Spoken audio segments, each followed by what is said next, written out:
माणगावमधील खांदाड परिसरामध्ये का नदी किनारी मगरीचं घरटं आढळून आलेलं आहे। वन विभागानं हे घरटं आणि त्यातील पिल्लांना पूर्णपणे सुरक्षित केलंय।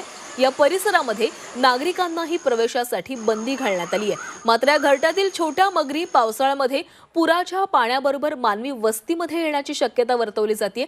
त्यासाठी नागरिकांनी घाबरून न जाता वन विभाग किंवा वन्यजीव रक्षक यांच्याशी संपर्क साधावा असं आवाहन करण्यात आलंय।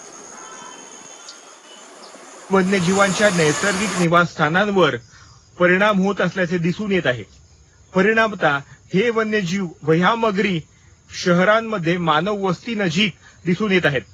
गेल्या वर्षी देखील शहराच्या अगदी मध्य भागातून आम्ही मोठ्या मगरीचा रेस्क्यू केलेला होता। आता खांदाड गावात सोन भैरव मंदिर परिसरात काळ नदी किनारी एका मगरीचे घरटे आढळून आलेले आहे। येथे मगरीची अनेक पिल्ले दिसून येत आहेत। खबरदारी म्हणून माणगाव वन विभागाने तत्परतेने त्वरित योग्य ती कारवाई करून ह्या मगरीचे घरटे हे येथे सुरक्षित केलेले आहेत।